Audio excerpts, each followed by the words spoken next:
Welcome back learners. प्यारे बच्चों, अब बात करते हैं क्वेश्चन नंबर 8 की। क्वेश्चन नंबर 8 में हमसे कहा जा रहा है an AP consist of 50 term, यानी एक एपी के अंदर कंसिस्ट कहते हैं रखती है 50 टर्म, यानी कुल मिला के उसके पास 50 टर्म है।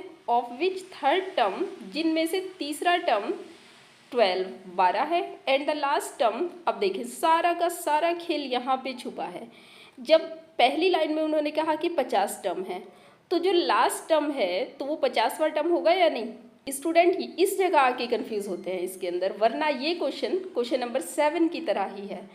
तो आपसे कहा जा रहा है लास्ट टर्म, और लास्ट टर्म का मतलब आपने क्या समझना है, A50 यानी 50वां टर्म इज 106। आपसे पूछा जा रहा है फाइंड द 29th टर्म, आपसे 29वां पद पूछा जा रहा है।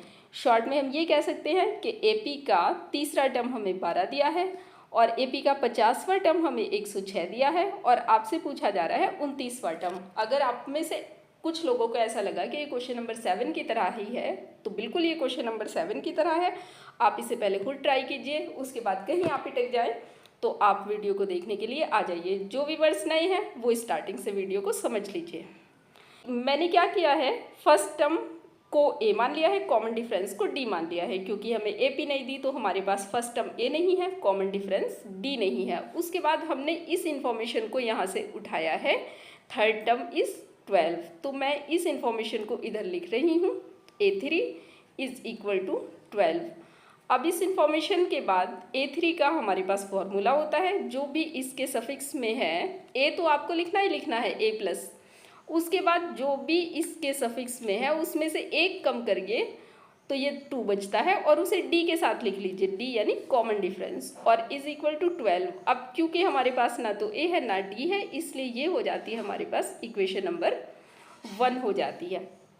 अब दूसरी इंफॉर्मेशन हमारे पास है द लास्ट टर्म यानी 50 टर्म। अब हमें कैसे पता चला, क्योंकि स्टार्टिंग की लाइन में ही उन्होंने कह दिया था कि एपी के अंदर कुल 50 टर्म है, तो जो लास्ट टर्म होगा ऑब्वियसली वो A50 होगा, 50वां पद होगा, 50वां टर्म होगा, इज इक्वल टू वो दे रखा है आपको 106। अब इसका अगर फॉर्मूला हम ओपन करें तो ये प्लस, देखिए A+ आपको करना ही करना है, और 50 में से एक को कम कीजिए तो 49 हो जाते हैं, और इसके साथ आपने लिखना है D इज इक्वल टू 106। ये इक्वेशन नंबर 2 आ जाती है। अब आपने फर्स्ट एंड सेकंड इक्वेशन को सॉल्व करना है।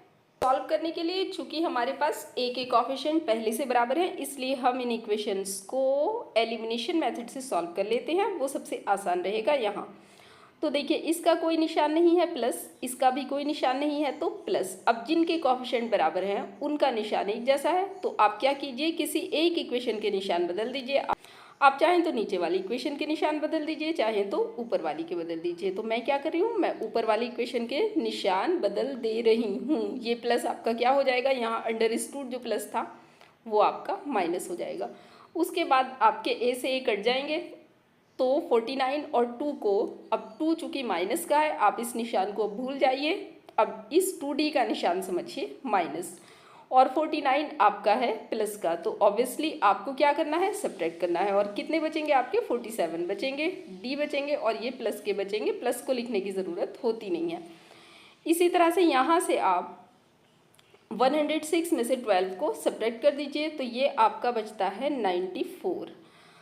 अब D के जो चीज़ मल्टीप्लाई में है वो 94 के डिवीज़न में जाएगी, यानी 94/47। देखें यूनिट डिजिट 7 है ना, तो 7 का आप सभी को टेबल याद है। देखिए 47 का तो टेबल जनरली याद नहीं होता, लेकिन 7 का टेबल याद होता है। तो 7 2 ज़ा 14 होते हैं, 14 में भी यूनिट डिजिट 4 आता है। बहुत ज़्यादा पॉसिबिलिटीज़ है कि ये 2 टाइम्स जाए, और अगर आप इसको 47 को 2 से इधर मल्टीप्लाई करके देख भी लेते हैं तो 2 7 ज़ा 14 का 4, और 2 4 ज़ा 8, और एक 9।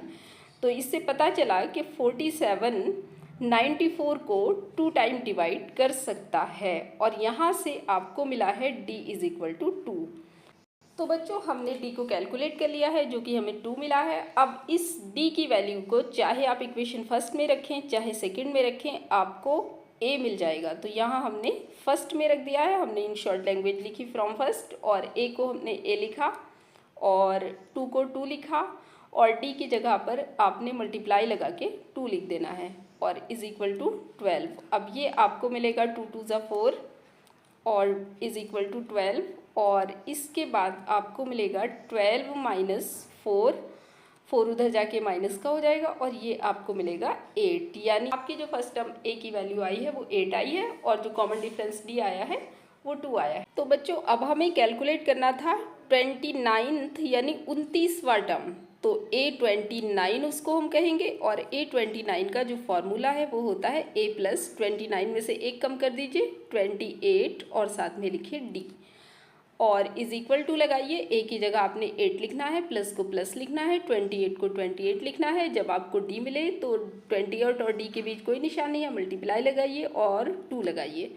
उसके बाद आप सबसे पहले करेंगे 28 की 2 से मल्टीप्लाई, तो 2 8 ज़ा 16 का 6 और 2 2 ज़ा 4 एंड 1 कैरी का 56 हो जाते हैं और ये मिलके हो जाते हैं 64, यानी हमारे पास जो आंसर मिला वो 64 मिला। उम्मीद करते हैं आपको क्वेश्चन समझ आया होगा। अगर आपका कोई डाउट रह गया है तो आप कमेंट करके पूछ लीजिए, आपके डाउट को क्लियर किया जाएगा।